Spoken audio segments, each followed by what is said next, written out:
All right, here's kind of a quick overview of the arcade.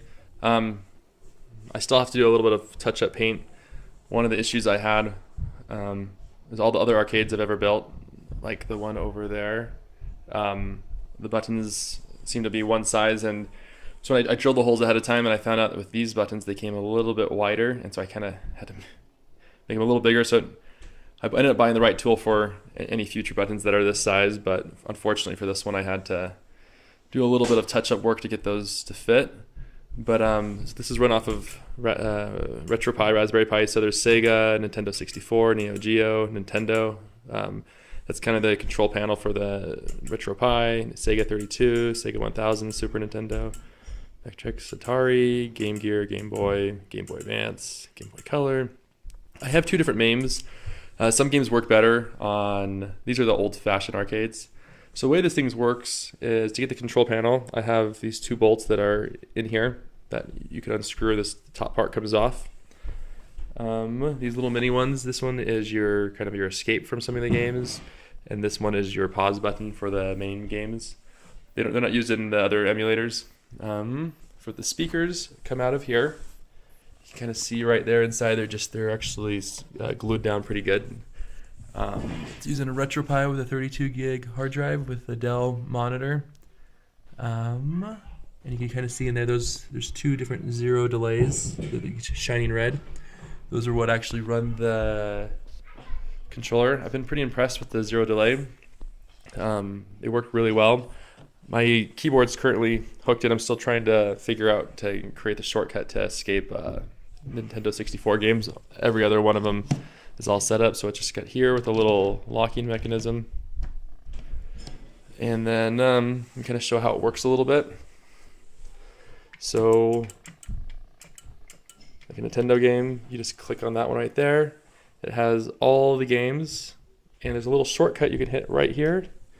And so say I want to go play Mike Tyson's Punch-Out. That was a fun game. Click on that, and then I can just... There we go. And so you can see it's got the cool game, some of the information from the original game. You click there. And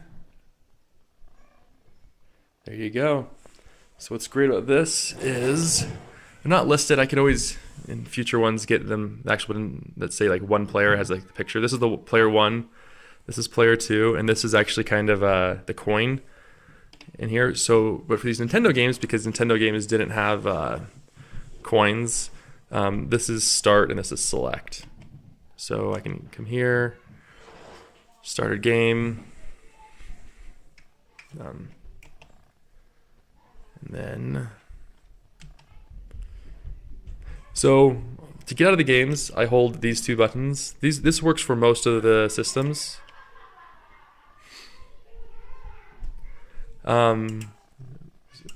For example, Sega, all of these ones work the same way. The only ones that are kind of unique, let's look at MAME real quick. So Battletoads. This is a fun game.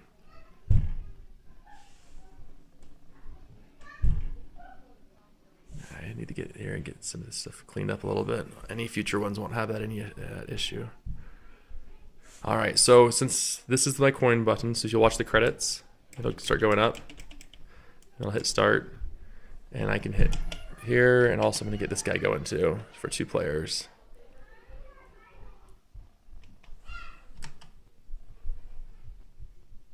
We're gonna get this one. There we go. So. All right, so these ones, to get this one, I hit this button right here. Well, actually, I'm going to show you. So in the middle of the game, I can hit.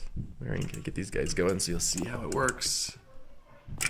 So I can hit this button right here, which pauses the game. Pauses it again. If I want to escape, I hit this right here. I come down here and I hit enter, and it gets me out of the game. So MAME's kind of unique like that. The problem with MAME is a lot of these games, some of them don't always work.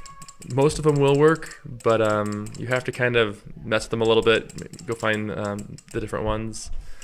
Now the only other one, here's kind of a fun one. I'm going to try to do my little shortcut again. This one has, my kids are huge fans of this game, Wreck-It Ralph Jr. Again, it's basically based off of the Sega system, and so again I'm using select and start. They don't actually have any coins on this one. There's Ralph. So I've been really impressed with these zero delays. I've always spent the extra money and gotten the what's it called? The iPac 2s. And while the iPac 2s are great, they're really expensive, and you have to manually wire every single piece, and it takes forever. And so I think going forward, I think I'm just going to use these zero delays because they just seem to work really well. The buttons seem really nice, and it took me literally like 1,000th of the time to set it up. Joystick seems great too, and I haven't noticed any real delays between this and the iPac 2. I'd recommend the iPac 2 if you want to do things like a spin, like a little spinner, or if you want to use like the roll ball, because that doesn't really work with these ones. But yeah, so we're going to get out of this one real quick.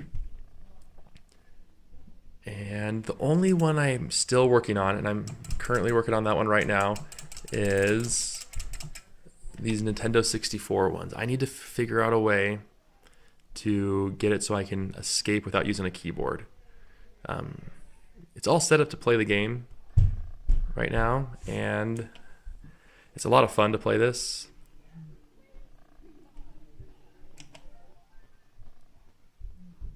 And so I can do a 2-player.